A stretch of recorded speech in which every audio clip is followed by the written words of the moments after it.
South Punjab में असामियाँ खाली हैं उनको ख़त्म कर दिया गया। 101 नई असामियाँ जो तहसील लेवल पर जो है एडिशनल असिस्टेंट कमिश्नर की क्रिएट कर दी गई हैं।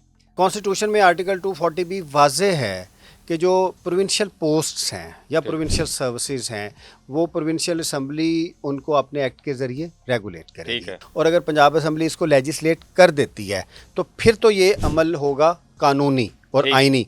अगर ये अमल पूरा नहीं होता तो ये अमल क्या होगा? गैर कानूनी और गैर आइनी। कहती है कि केडर के हकूक़ के तहफ़्फ़ुज़ के लिए हम काम करती हैं, वो कहाँ खड़ी है? सेक्शन अफसर को हम असिस्टेंट डायरेक्टर कह दें, इसको री रेजिग्नेशन कहेंगे कि उसी दफ्तर में उसी जॉब डिस्क्रिप्शन में उसी लिहाज से होगी। लीगली ये काम नहीं हो सकता अनटिल अनलेस जो पंजाब असम्बली है इसको लेजिस्लेट करे।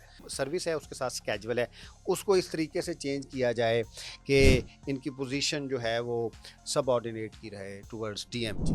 बिस्मिल्लाहिर्रहमानिर्रहीम। मैं हूं अनवर हुसैन सुमरा, आप सुमरा स्टॉक देख रहे हैं। सियासी अशराफिया कानून साजी करती है, मंसूबे बनाती है, रूल्स रेगुलेशन बनाती है, उस पर अमल दरामद करवाने की जो मशीनरी है वो ब्यूरोक्रेट्स की होती है।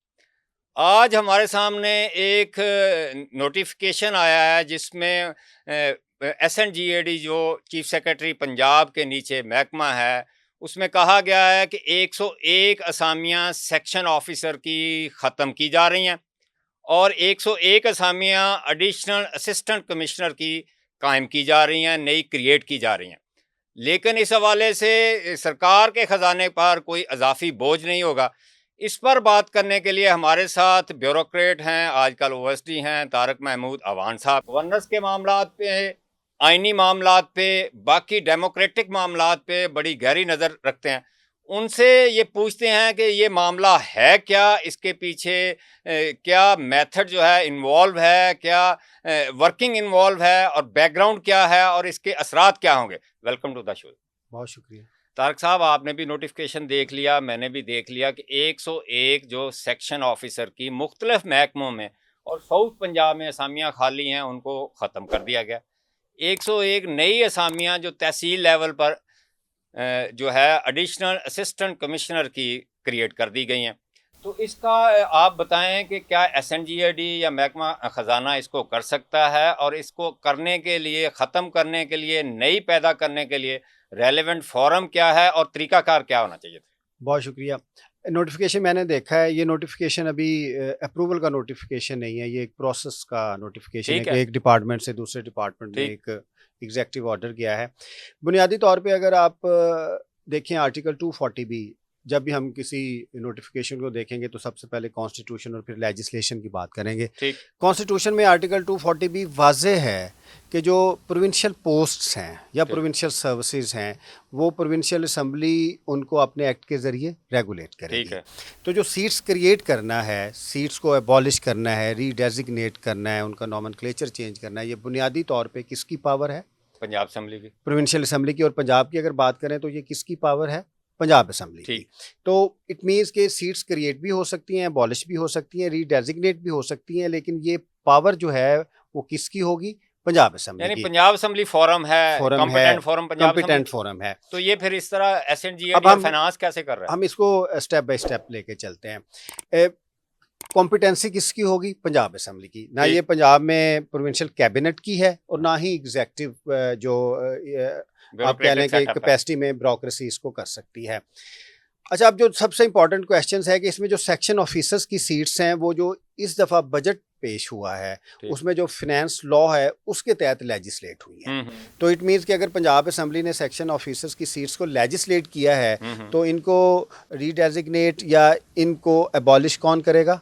पंजाब असम्बली। अगर SNGAD से ये नोटिफिकेशन फिनांस डिपार्टमेंट में जाता है और फिनांस डिपार्टमेंट के बाद ये कैबिनेट में जाता है और कैबिनेट इसको लेजिस्लेशन के लिए पंजाब असम्बली में लेके जाती है और अगर पंजाब असम्बली इसको लेजिस्लेट कर देती है तो फिर तो ये अमल होगा कानूनी और आइनी। अगर ये अमल पूरा नहीं होता तो ये अमल क्या होगा? गैर कानूनी और गैर आइनी। ठीक है। अच्छा, बात ये है कि उसमें ये कहा गया कि ख़त्म की जा रही हैं और कुछ रीडेजिग्नेशन, बजट पर अजाफी बोझ भी नहीं पड़ेगा। तो ये क्या घुरक धंधा है, इस पर ज़रा बताएँ ना। और इस हवाले से पीएमएस एसोसिएशन है सूबा में, जो अपने कहती है कि कैडर के हकूक़ के तहफ़्फ़ुज़ के लिए हम काम करती हैं, वो कहाँ खड़ी है? अच्छा, समद साहब आपने मेरी बुक पढ़ी है द ब्यूरोक्रेटिक कू? जी, बिल्कुल। उसमें मैंने बहुत डिटेल से लिखा है कि हम कैसे अपनी पॉलिटिकल एग्जेक्टिव को, कैसे सियासतदानों को मैनिपुलेट करते हैं। चक्कर देते हैं। अच्छा, आप रीडेज़िग्नेट का लफ़्ज़ देखें, अगर फ़र्ज़ करें कि आप चीफ़ मिनिस्टर हैं और मैं चीफ़ सेक्रेटरी हूँ और मैं आपके सामने ये फ़ाइल पेश करता हूँ और मैं आपको कहता हूँ देखें जी हमने सेक्शन ऑफिसर्स की सीट्स अबॉलिश की हैं हुँ। और इतनी क्रिएट की हैं और जो ख़ज़ाना है उसके ऊपर ₹1 का भी फ़र्क नहीं आएगा, नहीं इज़ाफ़ी पड़ेगा। बोझ नहीं आएगा। उसके लिए मैं उनको लफ़्ज़ कौन-सा यूज़ करूँगा कि हमने सीट्स को क्या कर दिया है? रीडेज़िग्नेट रीडेज़िग्नेट। इसके ऊपर मेरा आपसे एक क्वेश्चन है से कि फ़र्ज़ करें कि हेल्थ डिपार्टमेंट में 3 सेक्शन ऑफिसर्स की सीट्स हैं। ठीक, वो सीट्स बुनियादी तौर पे किस गवर्नमेंट की हैं? प्रोविंशियल गवर्नमेंट ठीक की। है, डिपार्टमेंट्स प्रोविंशियल गवर्नमेंट के हैं। अब प्रोविंशियल सीट्स को हमने लेके जाना है लोकल गवर्नमेंट की सीट्स पे, ठीक, क्योंकि प्राइमरीली ये लोकल गवर्नमेंट की सीट्स होंगी। ठीक, तो एक गवर्नमेंट से सीट्स जा रही हैं दूसरी गवर्नमेंट में, गवर्नमेंट में, ठीक, एक ऑफिस से जा रही हैं दूसरी दूसरे ऑफिस में।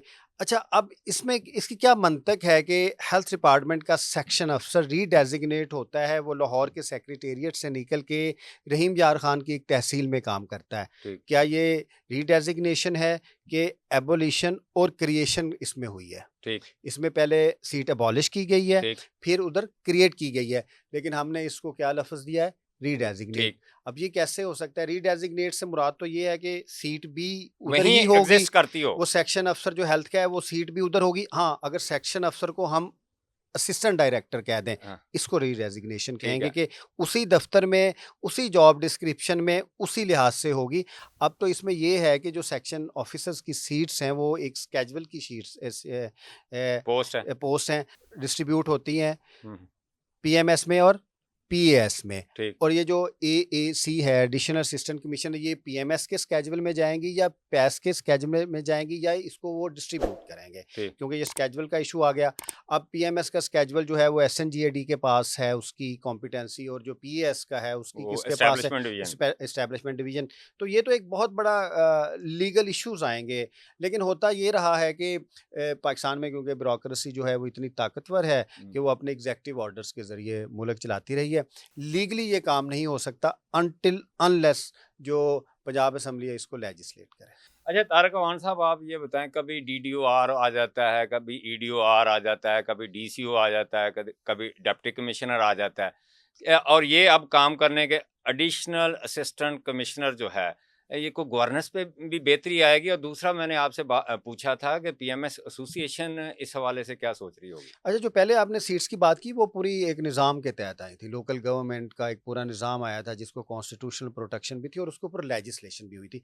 कॉन्स्टिट्यूशन की स्पिरिट के अंदर आप जो मर्ज़ी लेजिस्लेशन चाहें प्रोविंशियल पोस्ट की आप कर सकते हैं, ठीक, डिस्ट्रिक्ट पोस्ट में बनाना, वो बिल्कुल कानून के मुताबिक था। ठीक, लेकिन ये कानून के मुताबिक उसी सूरत में होगा अगर लेजिस्लेशन होगी। ठीक। अगर अब आपने बात की पीएमएसए की नहीं, तो गवर्नेंस पे क्या असरात होंगे? अच्छा, गवर्नेंस तो हमारे फारग हो गई। अब मोहसिन नकवी साहब एडमिट कर रहे हैं कि निज़ाम तबाह हो गया। अच्छा, गवर्नेंस का जो सबसे पहला जो इश्यू आएगा कि हमें लोकल गवर्नमेंट चाहिए कि नहीं चाहिए? हाँ, हमें लोकल गवर्नमेंट चाहिए चाहिए, ना? बिल्कुल चाहिए। अब लोकल गवर्नमेंट की सीट्स में आपने अब ये रखा है कि सारा ब्यूरोक्रेटिक स्ट्रक्चर लेके जा रहे हैं, बल्कि लोकल गवर्नमेंट के फंक्शंस जो हैं, वेस्ट मैनेजमेंट के, सफाई के, सारे उनके ऊपर प्रोविंशियल अथॉरिटीज़ बन गई हैं। ऐसे ही। इट मीन्स कि वासा की बन गई ये पूरा है, जो सुथरा पंजाब हाँ, बन ये गई जो है, पूरा मॉडल डीएचए है, बन गई है। ये जो आइन का आर्टिकल है 140 ए, उससे डायरेक्टली कॉन्फ्लिक्ट में है। ये जो पूरा स्ट्रक्चर बनाया जा रहा है, ये भी 140 ए से डायरेक्टली जो है वो कॉन्फ्लिक्ट में है। ठीक है।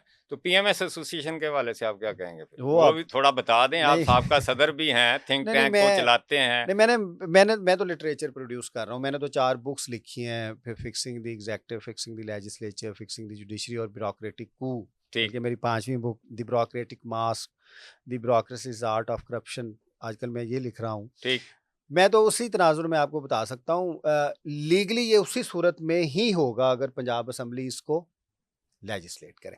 ठीक। अदरवाइज़ ये एक इल्लीगल इशू है। लेकिन पीएमएस के ये खदशात रहते हैं कि डीएमजी जो है वो कोई सूरत जाने नहीं देती जहाँ पीएमएस का जो स्केड्यूल है सर्विस है उसके साथ स्केजुअल है, उसको इस तरीके से चेंज किया जाए कि इनकी पोजीशन जो है वो सबऑर्डिनेट की रहे टुवर्ड्स डीएम जी। नाज़रीन, आपने सुना कि ये जो अल्फाज का घोरक धंधा है, ये हमेशा से जारी है।